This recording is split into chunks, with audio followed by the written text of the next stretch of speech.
There are certain things you can control and certain things you just cannot control in your day. And one thing I've realized is that one small moment can turn into a full day, which can turn into a full week or a full month of feeling like everything is going wrong.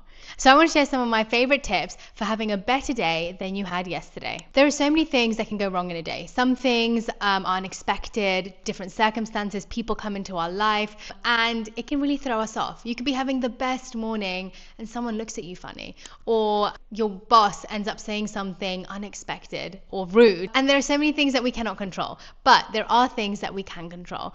And so I wanted to share some of the things that I do on a daily basis that allow me to have a better day today than I did yesterday. And hopefully they'll do the same for you. It's so easy to feel like one moment that feels terrible in a day can roll into a week or a month. And sometimes when we carry that with us for too long, even when good things are happening in our life, we are unable to notice it because we are so stuck in the mud and so stuck in the bad. The first thing is to plan. Instead of doing a to-do list, you should also try and do a to-be list. Think about how you want to feel. I want to feel energized. I want to feel vibrant. I want to feel happy. I want to feel joyful. So start your morning by saying, today I want to feel. And try and think outside of the box. Don't think about the general emotions that we hear regularly, like, oh, I really want to feel happy. But what does that mean for you? I want to feel loved. What does that actually mean for you? So break down the words that come into your mind into practical ways that can happen. Number 2 is having an emotional toolkit. For me, I always need to move my body. As soon as I wake up feeling groggy or anxious or whatever the negative feeling is that I'm feeling, moving my body has always helped me. But you have to decide which type of movement you feel like. Maybe you just want a slow walk. Maybe you need to go outside and do a hike.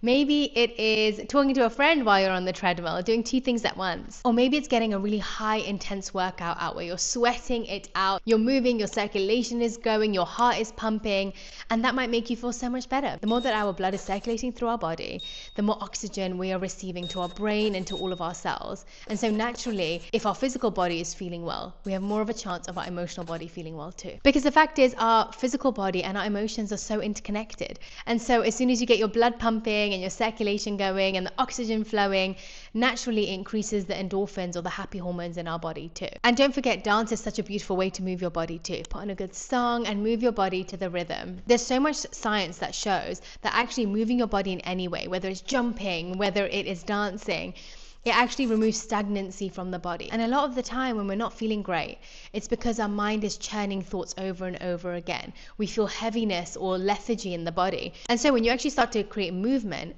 it doesn't just create movement in the body, but movement in the mind too. And hopefully allows you to let go of things that you need to release. Another thing in my toolbox is scheduling a call with a friend or maybe your therapist in the day. But make sure it's someone that you really enjoy speaking to. You know, sometimes we can have the people that we're used to calling, but end up on the phone for an hour or 2 hours and you're like, actually, I came off that call not feeling any better than I did. Talking about things that don't necessarily uplift you or energize you or make you feel better.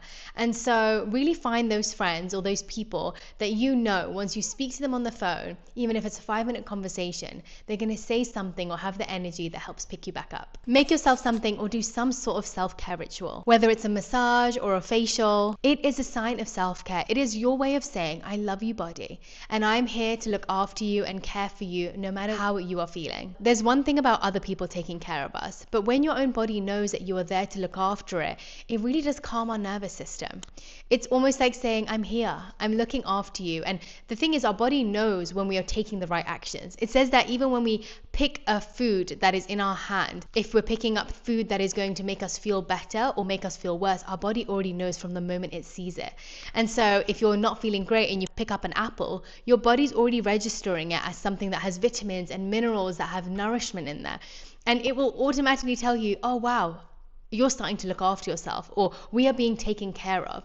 But if you start eating foods that your body or your gut knows is not going to have that same effect, your body will start to say, oh, it doesn't care about me anymore. These subtle things make such a difference. So doing these self-care rituals, I love doing Abhyanga. Abhyanga is the practice of self-massage, and it can take 5 minutes or it can take 30 minutes. But essentially you get some oil, you can get whichever oil you like. I love picking one with lavender scents or, eucalyptus for a calming effect. But you can just rub the oil on your body, and it doesn't just stimulate circulation and make your skin feel so soft and smooth.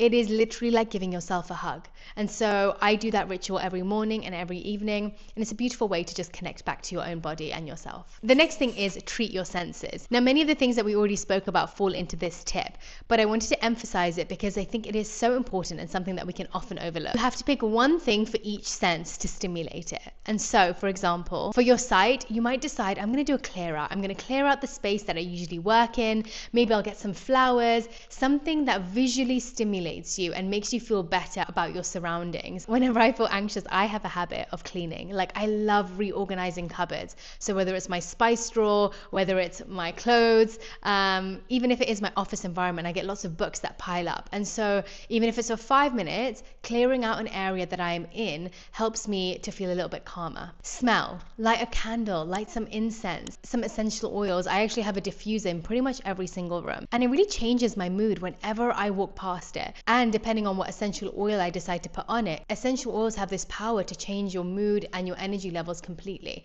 So if you have stimulating scents like peppermint or citrus, it can have the ability to uplift you and energize you. If you decide on lavender or floral notes, it can help to calm and ease your mind. And so different scents can actually invoke different energies in your body. Now, going back to what I was saying earlier about how your body already knows from the moment you pick something up whether you are trying to heal it or harm it. I find that so fascinating. And so think about when you're not feeling your best. For me, I usually go for the things I probably shouldn't be eating, my comfort food. So I've really had to change the narrative around what does comfort food mean to me. Instead of going for that primary instinct of I want to eat carbohydrates and things that are just really bad for me but in the moment make me feel good, I try and stop for a second and think, but what is going to make me feel better long term? What is going to make me feel better in a couple of hours or tomorrow? And so I've started to rewire my brain around, okay, maybe I don't want that instant hit of sugar, but maybe what I need is a bowl full of vegetables and lentils and all the foods that I know are going to satisfy my gut and nourish my body. Basically picking foods that have the most amount of vitamins and minerals, because that's really what makes us feel better. Sometimes a lot of our stress or our mood swings can come from lack of nutrients in the body. And so the more you're fueling it with good things, the better you will feel. And sometimes you could definitely sneak a sneaky piece of dark chocolate. Touch. Now, that can be going and giving someone a really big hug, but it could also be doing something for yourself. Like I said earlier, give yourself a little hand massage, maybe a foot massage. It can really help you to get back into your body and out of your mind. And sound. Play a song. Actually create a playlist of songs that you know for sure get you in a hype, happy mood. I have so many different playlists for different things. I have my thoughtful and reflective playlist. I have my focus and attention playlist. I have my angry and aggressive playlist. Sound has the ability to completely shift our mood. So you might have a nostalgic playlist that you know just puts you in a happy, healthy mood. I also find nature sounds so helpful. You know, we are so connected to nature. We are part of nature. And so there's really something about having sounds of nature around us. It helps us feel held and looked after and taken care of by Mother Nature. It's actually something that our body responds so deeply to. And so whether it's bird sounds or the sounds of the ocean, they can really help to ease your mind. So hopefully you can put all of these little things into your emotional toolkit so it is ready to go. It's almost like when someone is going to be giving birth and they have their hospital bag.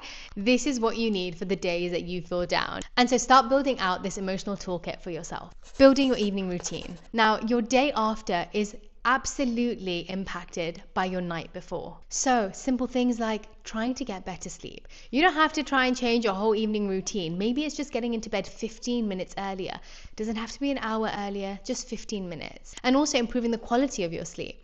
For me, I love using magnesium spray on my feet. I recently had a hormone expert come onto the podcast, and she was saying how important magnesium is for a woman's body. And so now I've been spraying myself every single night from head to toe with this magnesium. I really like using magnesium sprays because I think it just absorbs straight into your bloodstream, but you can get supplements too if you just want to pop a pill at night instead. There's also something called sleep hygiene. Now, that is about the environment that you are sleeping in. What does your sleep hygiene look like? And that's everything from the lighting, the temperature, the environment that you are creating, the sounds that are in your room, the light that might be creeping in through the blinds that keeps waking you up in the night. But also things like, what are you watching before you sleep? What are you absorbing before you go into your deep sleep makes such a difference. For me, if I watch anything that's scary or too erratic, it really affects my sleep. I feel like I sleep in anxiety. And so I've stopped watching things that are too scary, too emotional, too energetic, and instead I watch things that are a little bit lighthearted. A good Friends episode will always put me to sleep happy. Another thing I love doing is taking a bath or a shower before bed. A hot shower, then giving yourself a little oil massage. By the way, all of this can take 15-20 minutes. It does not have to be a long routine. But all these small little things can end up really supporting the relaxation that you feel before you go to bed. And lastly, if you've tried all these things and your brain is still shouting at you, you can try having a brain dump. Now, keeping a little journal by your bed and thinking about all the things that are running through your head, start writing them down. Literally write out every single thing that is racing through your mind. And hopefully once you put pen to paper, you leave it on the paper and you don't carry it into your sleep. This next one I think is really underrated. Yes, it is so important to have long-term goals and positive habits over time, but not all improvements have to take a lifetime to unlock. There are certain things that you can complete in a single day, maybe even in 1 hour. And as soon as you complete something and have a tick next to something, it gives you so much joy. Like ticking things off my checklist are little moments of joy that you can have throughout the day. It's a feeling of accomplishment. And as soon as you feel accomplished, it contributes to your feeling of self-worth and encouragement to keep going. And it can be something as simple as, I'm going to watch a YouTube video on something that educates me, or I'm going to paint something, or I'm going to really clean out that part of my closet that I've been meaning to for so long. So find things that you can complete in the time you have available. Don't start something and think you'll carry on for the rest of the days. Find something every single day that allows you to complete. And it could be even cooking a meal. Every single day you're saying, I'm going to cook myself a meal and I'm going to eat it. That is something that you're starting, completing, and enjoying. You could also do something that you regret not doing yesterday. So it gives you a moment to reflect. What are the things that I wish I had done yesterday that I didn't do today? Is it getting a workout in? Is it calling my mum and saying hello? Is it talking to my partner a little bit nicer than I did yesterday? Think about the things that you wish you did differently yesterday and correct them for today. Doing it won't just make you feel better about today. It will also wipe out the feeling that you might be carrying with you from not doing it yesterday. It is so easy to fall into this cycle where regrets compound day after day, which makes it really hard to commit back to yourself and accomplish what you actually wanted to do in the first place. It is a vicious cycle, but one that can definitely be broken if you follow this. Listen, I don't care what anybody says. Food definitely directly impacts your mood. And let me tell you why. Every single food that you eat can either make you feel lethargic or energetic, heavier or lighter, vibrant or dull. And food doesn't just affect your body, it actually affects your mind as well. The gut-mood connection or the gut-mind connection is so real. Having a healthy gut and getting your vitamins, minerals, and nutritionally dense food can make all the difference because your body is actually getting what it needs to fuel all your cells and make it through the day and take on the unexpected stresses that come your way. So if you're going to add 3 foods into your day, let it be these. Fermented foods for your gut, healthy fats for your mind, and slow release carbohydrates for your energy. Fermented foods are things like sauerkraut, kimchi, tempeh. Healthy fats are things like avocado, your nuts, your seeds, olive oil. And slow release carbohydrates are complex carbs. So that means anything with whole grain in it. Try not to have white pasta or white bread. Really, we're looking for whole grains. The closer to nature, the better. Sometimes it's really not that you've had a bad day. You've had bad moments and you just haven't been present or noticed the good ones. So yeah, sometimes we do have really crappy moments which turn into really crappy days, and sometimes it can be the worst day that you've ever had.